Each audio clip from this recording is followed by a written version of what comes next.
વિભાગ એની અંદર સૌપ્રથમ વિદ્યાર્થી મિત્રો 4 માર્ક્સના જોડકા છે, એટલે ખાસ ધ્યાન રાખજો. પહેલાં તો જોડકા સંપૂર્ણ સોલ્યુશન આપણે આ વિડીયોની અંદર જોઈશું. દરેક પ્રશ્નોના જવાબો તમને મળી જશે, એટલે નોટબુકમાં જે છે એ બધું તમને જે ખબર ન પડે લખતા રહેજો. એટલે તમે આ વિડીયો જોતાં જોતાં પેપર પણ તૈયાર કરી દેજો, મારી એ નમ્ર વિનંતી છે તમને. તો પહેલું છે છત્રી, બરાબર છે. ગદ્યકૃતિ અને સાહિત્યનો પ્રકાર સામે જોડકા જોડવાના છે. તો છત્રીનો સાહિત્ય પ્રકાર શું છે? તો છત્રીનો સાહિત્ય પ્રકાર આવશે હાસ્ય નિબંધ. છત્રી એ શું છે? તો હાસ્ય નિબંધ છે. રેસનો ઘોડો, તો એ શું છે? નવલિકા ખંડ છે, બરાબર. નવલિકા આવશે ઈ. ભૂલી ગયા પછી, તો ભૂલી ગયા પછી એ શું છે? એકાકી છે. વાયરલ ઇન્ફેક્શન, વાયરલ ઇન્ફેક્શન એ નિબંધ છે. તો આ પ્રકારે યાદ રાખશો એટલે પૂરેપૂરા તમને અહીંયા 4 માર્ક્સ મળશે. ખાસ તૈયાર કરી દેજો. હવે વિદ્યાર્થી મિત્રો આગળ એક વાક્યમાં પ્રશ્નોના જવાબ આપવાના છે. પહેલો પ્રશ્ન છે, તમે સ્ક્રીન ઉપર જોઈ શકો છો, 1 માર્ક્સનો આ પ્રશ્ન છે. ભારતમાં ગંદકીથી ખલેલ પામનાર સંત કોણ હતા? તો મોસ્ટ ટાઈમ પ્રશ્ન છે, ખાસ તૈયાર કરી દેજો. સ્વામી વિવેકાનંદ. શું જવાબ આવશે ભાઈ? ભારતમાં ગંદકીથી ખલેલ પામનાર સંત જે છે હતા સ્વામી વિવેકાનંદ. સ્વામી વિવેકાનંદ. બીજો પ્રશ્ન છે, સાગના ઝાડ શેના કારણે સળગારેલા હતા? તો તમારે એની અંદર લખવાનું ભાઈ સાગના જે ઝાડ હતા એ સોનેરી રંગના હતા, બરાબર છે. અને સૂર્યના લીધે આ સોનેરી રંગ હતો, એટલે એ જાણે શણગારેલા હોય ને તેવું લાગતું હતું. તો તમારે આ રીતે લખવાનું કે ભાઈ એ સાગના ઝાડ જે છે એ રીતે ગોઠવાયેલા હતા, જેના લીધે સૂર્યના કિરણો જે છે એના પર પડે છે અને જાણે સોનેના હોય તેવા રંગ જેવા હતા, સોનેરી રંગ જેવા, આથી તે શણગારેલા છે તેમ કહી શકાય. હવે વિદ્યાર્થી મિત્રો ખાસ ધ્યાન રાખજો, 2 ગુણના અહીંયા 3 પ્રશ્નો તમને પૂછવામાં આવ્યા છે, તો ખાસ તૈયાર કરજો. બધા જ પ્રશ્નો તમને પરીક્ષામાં ઉપયોગી થશે. પહેલો પ્રશ્ન છે, બેટા ચાલ બહુ મોડું થઈ ગયું. વિનુ કાકાના આ વાક્યનો ગૂઢાર્થ સમજાવવાનો છે, બરાબર. બીજો પ્રશ્ન છે, લેખક કઈ બાબતને તંદુરસ્ત સમાજની મર્યાદાઓ ગણાવે છે? અને જે ત્રીજો પ્રશ્ન છે અથવામાં છે, બરાબર. એમાં 2માંથી તમે કોઈ પણ એક પ્રશ્ન લખી શકો છો, બંને ખાસ તૈયાર કરીને જજો. પહેલો પ્રશ્ન છે, નરેન જે મનીષાને ઓળખતો હતો તે મનીષા કેવી હતી? અને એની અથવામાં બીજો જે પ્રશ્ન છે, આ બધા 3 પ્રશ્નો 2 ગુણના છે, બરાબર. રાજકોટ છત્રી લેવા જવાની વાત સૌને કેમ મૂર્ખાઈ ભરી લાગતી હતી? તો તેના વિશે તમારે લખવાનો છે જવાબ. હવે વિદ્યાર્થી મિત્રો જે ડ નંબરનો પ્રશ્ન છે એની અંદર 4 ગુણના 2 પ્રશ્નો છે, એટલે કે ડ જે છે એમ એ જે વિભાગ છે ટોટલ 8 માર્ક્સનું છે. પહેલો 4 માર્ક્સનો પ્રશ્ન છે, ખાસ તૈયાર કરી દેજો. આહવાની વન સંપદાના મનોહર રૂપનું વર્ણન તમારા શબ્દોમાં કરવાનું છે. પાઠ્યપુસ્તકમાં સારી રીતે આપેલું છે, તમે જાતે જોશો તો તમે સારી રીતે તૈયારી કરી શકશો. ત્યારબાદ બીજો પ્રશ્ન છે એ અથવામાં છે, 2માંથી કોઈ પણ એક પ્રશ્ન તમારે લખવાનો છે. 4 ગુણનો પ્રશ્ન છે, બંને પ્રશ્નો ખાસ તૈયાર કરીને જજો જેથી તમને કોઈ તકલીફ ન પડે પરીક્ષામાં. પહેલો પ્રશ્ન છે, રેસનો ઘોડો શીર્ષકની યથાર્થતા ચકાસો, અને એની અથવામાં જે પ્રશ્ન છે, છત્રી ન ખોવાય એ માટે લેખકને કેવી સલાહો મળી હતી? તે બધી સલાહોની ચર્ચા કરવાની છે. સંપૂર્ણ સોલ્યુશનની પીડીએફની લિંક હું નીચે ડિસ્ક્રિપ્શનમાં આપી દઉં છું, પરંતુ ખાસ જે છે પહેલાં પેપર સમજી લો, પછી જે છે સોલ્યુશન આપણે જોઈશું. વિભાગ બીની વાત કરું તો વિભાગ બીની અંદર જે છે એ જોડકા જોડવાના છે સિમ્પલ. તો હું તમને ખાસ ધ્યાન રાખવાનું કહું છું, વિડીયોને ક્યાંય સ્કીપ ન કરતા, કારણ કે વ્યાકરણ વિભાગ હું બહુ જ સારી રીતે સમજાવીશ, જેથી તમને પરીક્ષામાં વ્યાકરણ વિભાગમાં પણ પૂરેપૂરા માર્ક્સ આવી જશે. અને વિભાગ એ અને બીમાં જ્યાં મોટા પ્રશ્નો છે એનું પણ આપણે છેલ્લે જે છે એનું નિરાકરણ તમને હું બતાવું છું. જો હવે જોડકા જોડવાના છે ને, તમારું સંપૂર્ણ ધ્યાન અહીંયા આવવું જોઈએ. જોડકા જોડવાના છે વિભાગ બીની અંદર, તો અહીંયા પદ્યકૃતિ છે ને એના કરતાં હવે આપણે શોધવાના છે. તો પહેલું છે, માધવને ડીઠો છે ક્યાંય, બરાબર. તો એના કરતા કોણ છે? તો પહેલામાં આવશે વિદ્યાર્થી મિત્રો હરીન્દ્ર દવે. માધવને ડીઠો છે ક્યાં? તો એના કરતા છે હરીન્દ્ર દવે. પછી શિકારીને, તો શિકારીના જે કરતા છે કોણ છે? કલાપી. દીકરી, તો દીકરી પાઠના કરતા છે વિનોદ જોશી, બરાબર છે. સોરી, અશોક ચાવડા. હા, હું એવું ગુજરાતીમાં વિનોદ જોશી આવશે, એટલે દીકરીમાં આવશે અશોક ચાવડા બ, અને હું એવો ગુજરાતી તો એના કરતાં છે વિનોદ જોશી. ખાસ તૈયાર કરી દેજો, બરાબર છે, જેથી તમે પૂરેપૂરા 4 માર્ક્સ લાવી શકો. હવે વિદ્યાર્થી મિત્રો એક વાક્યમાં પ્રશ્નોના જવાબ આપવાના છે. 1 માર્ક્સના 2 પ્રશ્નો છે, એટલે ટોટલ 2 માર્ક્સ મળશે. 2 પ્રશ્નોના જવાબ આપશો એટલે. પહેલો પ્રશ્ન છે, વાસ મન નિર્મળ રાખ એ દ્વારા કવિ આપણને શું સૂચવે છે? તો લખવાનું મન, વચન અને કપટથી દૂર. મન, વચન, કર્મ કપટથી દૂર રાખ. મન વચન કર્મને કપટથી દૂર રાખ તેવું સૂચવે છે. મન વચન કર્મને કપટથી દૂર રાખવાનું સૂચવે છે. બીજું છે માર્ગની ધૂળને કવિ શું પૂછે છે?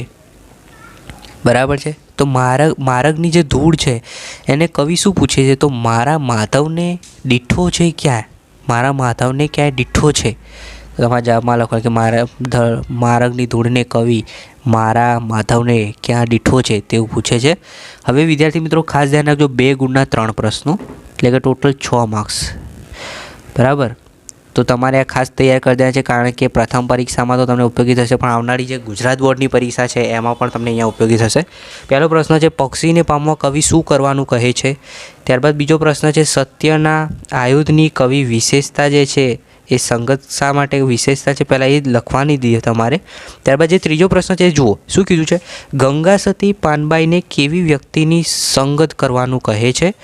અને બીજો જે અથવામાં પ્રશ્ન છે એ પણ ખાસ તૈયાર કરીને જજો, દીકરીને માથે હાથ ફેરવવો અને દીકરી હાથ દે એમાં શું ફરક છે? તેના વિશે તમારે ફરક જણાવવાનો છે.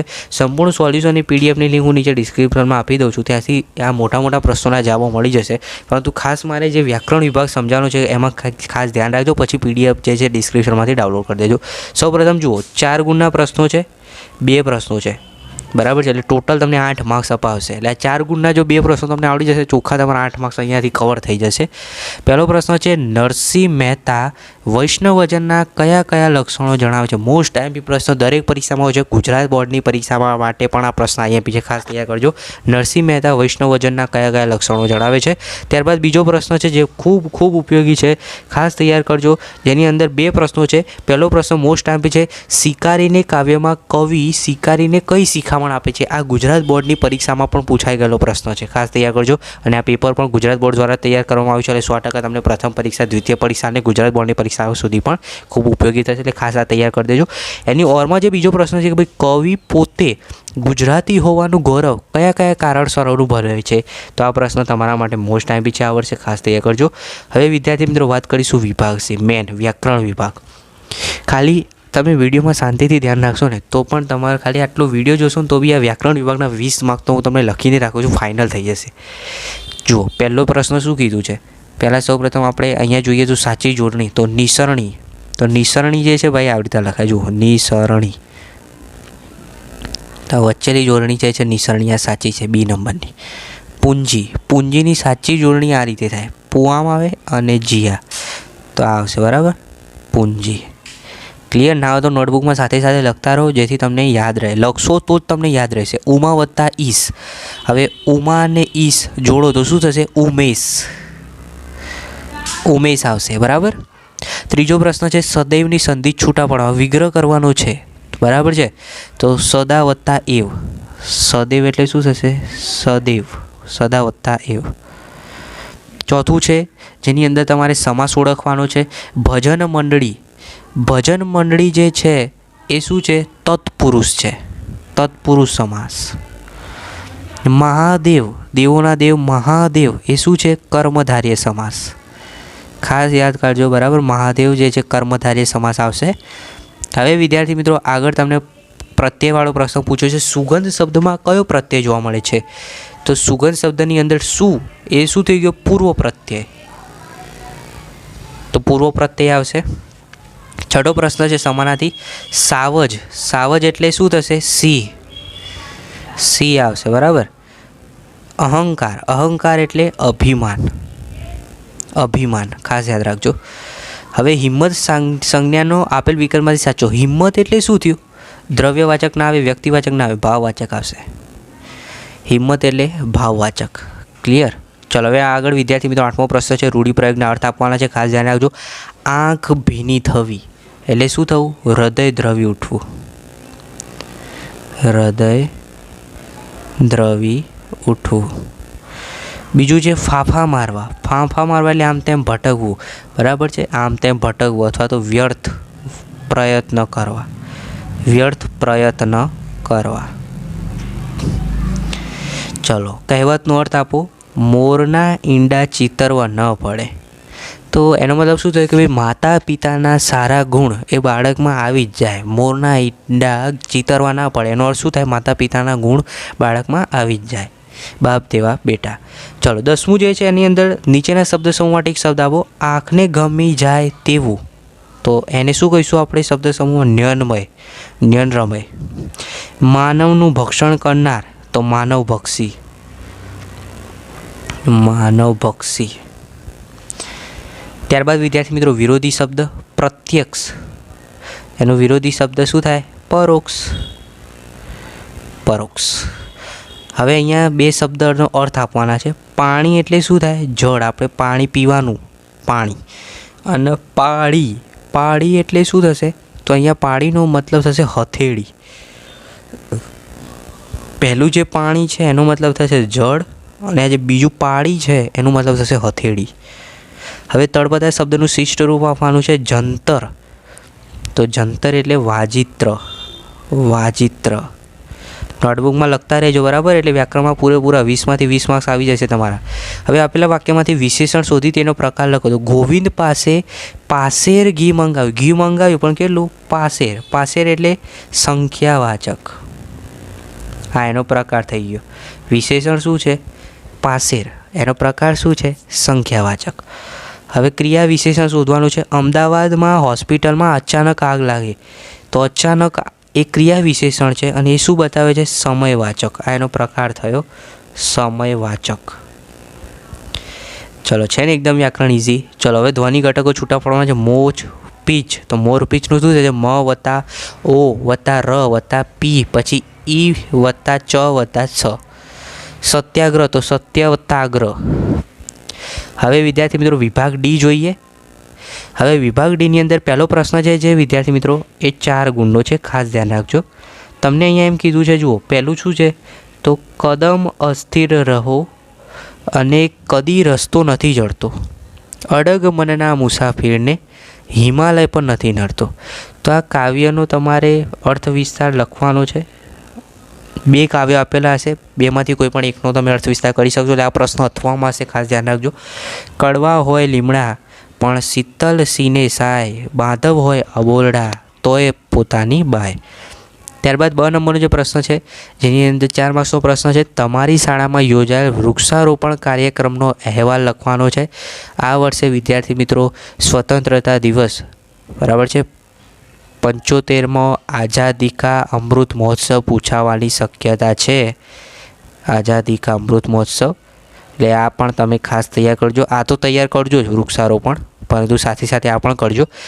આના સોલ્યુશનની 75મા આઝાદી કા અમૃત મહોત્સવમાં શું લખવાનું એની પણ હું PDF લિંક નીચે ડિસ્ક્રિપ્શનમાં આપું છું, ત્યાંથી ડાઉનલોડ કરી દેજો.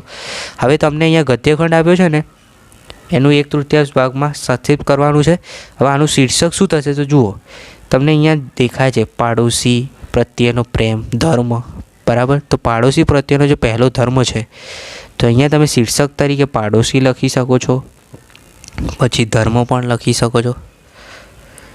હવે વિદ્યાર્થી મિત્રો છેલ્લો પ્રશ્ન છે નિબંધ. 8 માર્ક્સનો નિબંધ છે, ખાસ ધ્યાન રાખજો. નિબંધમાં અહીંયા 3 નિબંધ જે છે એકવાર જોઈ લેજો. 100% તમને પૂરેપૂરા 8 માર્ક્સ મળી જશે. એક નિબંધ છે પ્રાર્થના જીવનનું બળ, બીજું છે પ્રકૃતિનું રક્ષણ એ જ જીવન રક્ષણ, અને ત્રીજો મોસ્ટ ટાઈમી પ્રશ્ન છે. નિબંધ જે છે એ ત્રીજો દર વખતે જોવા મળે છે. તમને એમ કે દીકરી વાલનો દરિયો, અથવા અહીંયા એમ પૂછ્યું છે ભાઈ દીકરી ઘરની દેવડી, દીકરી વિશેનો જે નિબંધ છે ખાસ તૈયાર કરીને